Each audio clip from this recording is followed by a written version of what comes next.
conviction that the alternative meta-narratives available to us are inadequate, and the core claims of the Bible are more adequate for a life of responsible well-being. Both liberal, progressive Christians and fundamentalist Christians are tempted and seduced by alternative narratives that are elementally inimical to the claims of the Bible. For that reason, the work of a generative exposition of biblical claims seems to me urgent. Thus, I anticipate that this series may be a continuing invitation to the ongoing urgent work of exposition that both makes clear the singular claims of the Bible and exposes the inadequacy of competing narratives that, from a biblical perspective, amount to idolatry. It is my hope that such continuing work will not only give preachers something substantive to preach and give teachers something substantive to teach, but will invite the church to embrace the biblical claims that it can trust and obey. My work has been consistently in response to the several unfolding crises facing our society, and more particularly, the crises faced by the church. Strong market forces and ideological passions that occupy center stage among us sore tempt the church to skew its tradition, to compromise its gospel claim, and to want to be like the nations. See 1 Samuel chapter 8, verses 5 and 20. That is, without the embarrassment of gospel disjunction.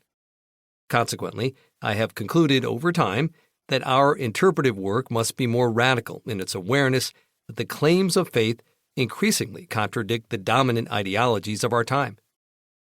That increasing awareness of contradiction is ill-served by progressive liberal accommodation to capitalist interests, or conversely, it is ill-served by the packaged reductions of reactionary conservatism. The work we have now to do is more complex and more demanding than either progressive liberal or reactionary conservative offers. Thus, our work is to continue to probe this normative tradition that is entrusted to us, that is elusive in its articulation, and that hosts a holy agent who runs beyond our explanatory categories in irascible freedom and in bottomless fidelity. I am grateful to the folk at Westminster and John Knox and to a host of colleagues who continue to engage my work. I am profoundly grateful to Davis Hankins, on the one hand, for his willingness to do the arduous work of editing this series. On the other hand, I am grateful to Davis for being my conversation partner over time in ways that have evoked some of my better work and that have fueled my imagination in fresh directions. I dare anticipate that this coming series of republication will, in generative ways beyond my ken, continue to engage a rising generation of interpreters in bold, courageous, and glad obedience. Walter Brueggemann. Editor's Introduction.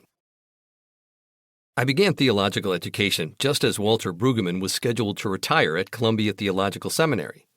I knew very little about the academic study of religion, probably even less about the state of biblical scholarship at the turn of the 21st century. Yet somehow I knew enough to take every possible course with Dr. Brueggemann. After retiring, Walter continued to teach a course periodically and work from his study on campus. And he always insisted that it and any pastor's workspace be called a study rather than an office. But before he retired, during his last and my first year at Columbia, I took 6 different courses in biblical studies, including 3 with Walter. In my memory, I spent that academic year much like Saint Thecla, as she sat in a windowsill and listened to the teachings of the Apostle Paul. According to her mother's descriptive flourish, Thecla, clinging to the window like a spider, lays hold of what is said by him with a strange eagerness and fearful emotion. It was for me as it had been for Thecla. I imagine my mother would empathize with hers. Longtime readers, as well as those encountering Walter's words for the first time, will discover in the volumes of the Walter Brueggemann Library the same soaring rhetoric, engaging intelligence, acute social analysis, moral clarity, wit, generosity, and grace that make it so enlightening and enjoyable to learn from and with Walter Brueggemann.